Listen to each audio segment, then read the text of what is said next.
ጣቱ ላይ ቁስል ወጥቶበት መርፌ ሐኪሙ ሄደና መርፌ ያዝለታል።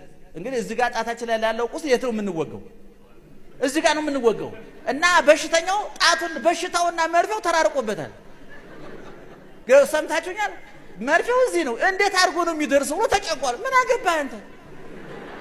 አንተ እኮ በሽተኛ ነህ እንጂ ዶክተር አይደለህ።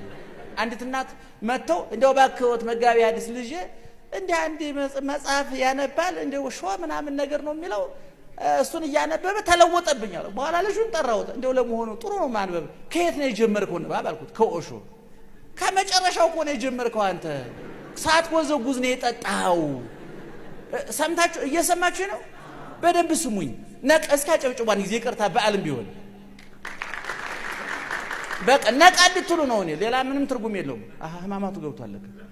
እግዚአብሔር ይፍታ። ካህን ነኝ እንድትነቃቆ። እኔ ጭብጨባ ብዙ አልወድም እንደው እና ያ ልጅ ከምን ጀመረ? ከኦሾ ኦርቶዶክሳውያን የተዋህዶ ልጆች ተአምረ ማርያም ሲነበብ በኦሾ አይን አይነበብም፣ በሶቅራጥስ አይን አይነበብም፣ በፍቅር እስከ መቃብራን አይነበብም።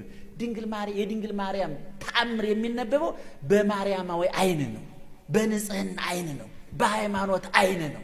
እኔ ድንግል ማርያምን እኔ ውዳሴ ማርያም ስደግም ጥርግርግ አድርጌ ጭንቅላቴን ሰማይ ልኬ ነው የምደግመው። እኔ ቅዱስ ነው እያልኳቸው አይደለም፣ እንዳትሳሳቱ። እኔ እንደናንተው ምናልባት በእውቀት ከእናንተ እንበልጣለን፣ ምንም አንገናኝ። ይህንን እንዳይሸውዷችሁ። አንዳንድ መምህር ትትና የሰራ እየመሰል በእውቀት አንድ ነው፣ በየት ነው አንድ የምንሆነው? እድሜያችን በእውቀት ጨርሰ እናንተ በአጋጣሚ ሰው እሑድ እየተሰበካችሁ እንዴት ነው እኩል የምንሆነው? በእውቀትማ እኛ ነን የምንበልጠው በደንብ፣ ግን በህይወት ግን ትበልጡናላችሁ። የምትበልጡንም አላችሁ፣ የምንበልጣችሁም አላችሁ፣ እኩል ይሆንንም አለ። ስለዚህ እንዲያው ተአምረ ማርያም ሲነበብ በሃይማኖት አይን ነው የሚነበበው። እንዴት ይሆናል አይባልም፣ ነውር ነው።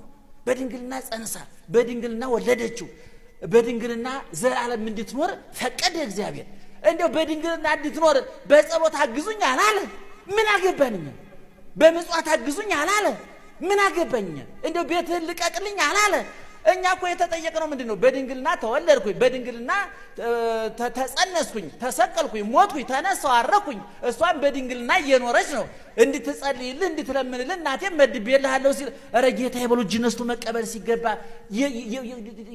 ቀዥቃዣ በሽተኛ አለ። ለሐኪሙ የማይመች ገርማቸው መርፌ ይባላል። ሰውየው ጣቱ ላይ ቁስል ወጥቶበት መርፌ ሐኪሙ ሄደና መርፌ ያዝለታል። እንግዲህ እዚህ ጋር ጣታችን ላይ ያለው ቁስል የት ነው የምንወጋው? እዚህ ጋር ነው የምንወጋው። እና በሽተኛው